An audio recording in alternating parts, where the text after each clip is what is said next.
சங்கிலியை உடைக்க முடியும். நிரந்தரமாக அவர்களை எவ்வாறு அழிப்பது? அதற்கு உங்களுக்கு ஒரு வழிதான் உள்ளது.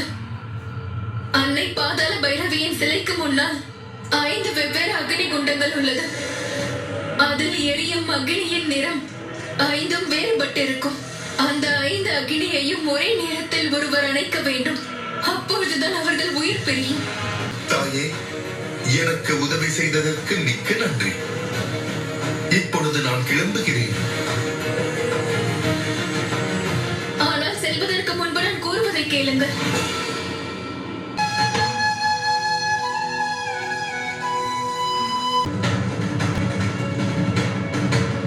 என் பக்திக்கு பலம் இருந்தால், என் சேவையில் சுயநலம் இல்லாமல் இருந்தால், மிகவும் கஷ்டமான இந்த காரியத்தை நான் சாதிக்க எனக்கு ஆசி வழங்குங்கள்.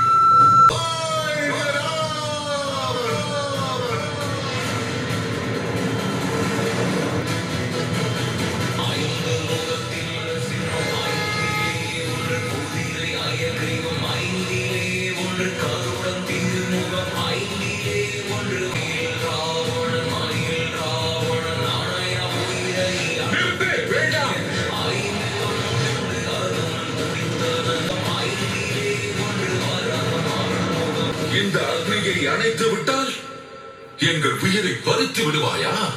உன்னால் மட்டுமல்ல, எவராலும் எங்களை ஒன்றும் செய்ய முடியாது. செல்வதற்கு முன்பு நீங்கள் ஒரு விஷயம் தெரிந்து கொள்ள வேண்டியது அவசியம். நான் கூறிய 5 அக்னிகளை அழித்தால் மட்டும் அவர்களை கொன்றுவிட முடியாது. அது அணைந்து முடிந்ததும் உங்கள் பார்வைக்கு ஒரு தங்க தேனி தென்படும். அந்த தேனிக்குள் தான் அயன் ராவணனின் உயிர் அடங்கியுள்ளது. அந்த தேனியை அழித்து விட்டால் அயன் ராவணன் முழுமையாக அழிந்து விடுவான். அது மட்டும் நடைபெற்று விட்டால் அயன் ராவணன் அவன் சக்தியை முழுமையாக இழந்து விடுவான்.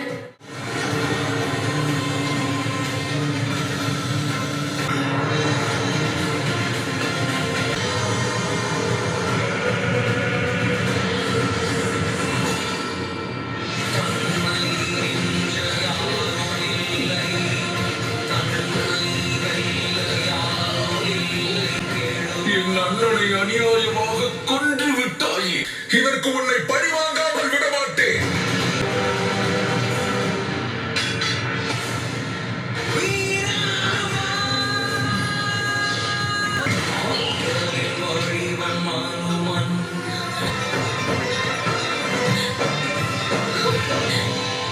என் விலங்கு உடைக்கப்பட்டு விட்டது.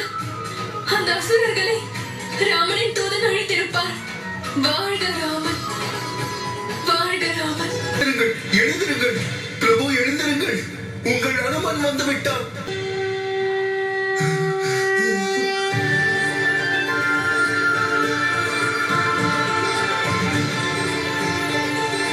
பிரபு, தம்பி லட்சுமணா, நீங்கள் இருவரும் நலம்தானே? இது எந்த இடம் அனுமான்? இங்கு நாம் எப்படி வந்தோம்?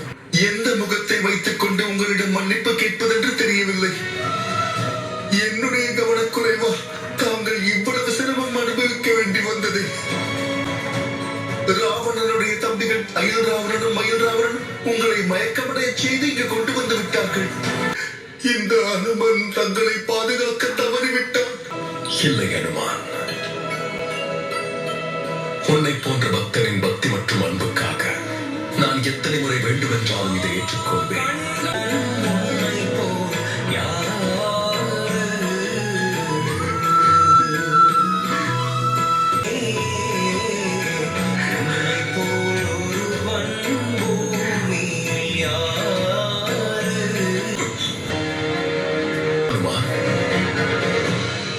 யார் இவன்? இதற்கு முன் பார்த்ததே இல்லையே. என் மகன் மச்சவல்லவன், என் வேள்வையில் இருந்து பிறந்த என் மகன்.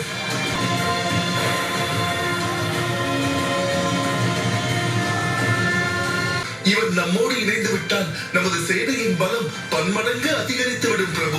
வேண்டாம் பிரபு, இவரும் இங்கிருந்து சென்று விட்டால் எங்களுக்கு வேறு எவரும் கிடையாது. கடமையை செய்பவனுக்கு தோள்களை தட்டி ஊக்குவிக்க வேண்டும், கட்டி போடக்கூடாது. உன்னை ஆண்ட இருவரும் ஆண்டு விட்டார்கள். உனது கடமையும் முடிந்து விட்டது. இனி என்ன செய்ய போகிறாய்? கடமையை கண் போல் கருதுபவர்களுக்கு என் இதயத்தில் இடம் உண்டு, பாதத்தில் அல்ல. என்றால் நீங்கள் என்னை உங்கள் சேவையில் ஏற்றுக்கொண்டீர்களா? உன் சேவை பாதாள உலகத்திற்கு தேவை. எனக்கு என் அனுமன் இருக்கிறான். இங்கு வசிப்பவர்களுக்கு எவரும் இல்லை. தந்தையே,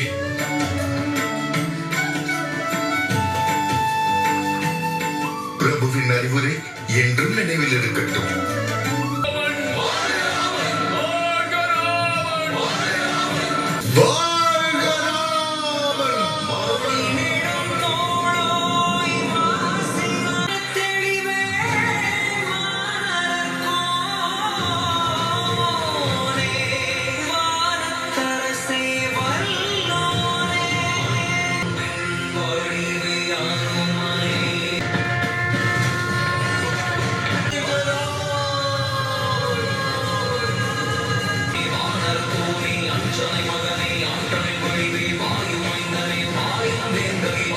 ஒருவன் நம்மோடு இருக்கும் பொழுது நம் அனைவருடைய நம்பிக்கையும் என்றும் வீண் போகாத ஜாம்பவானவர்களே.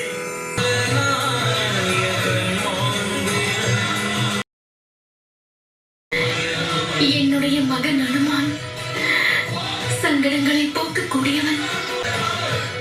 எந்த ஆபத்தும் என் அவரை நெருங்கவே நெருங்காது.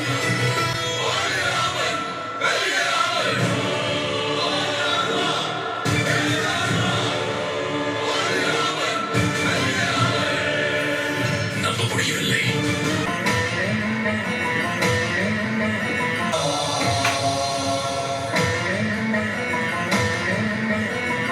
நான் வணங்கும் என்னுடைய எம்பெருமானே, நான் இன்று வரையில் அறிந்து செய்திருந்தாலும் அறியாது செய்திருந்தாலும் மனதளவு தெரிந்து செய்திருந்தாலும் அதையும் மன்னிப்பீர்களாக.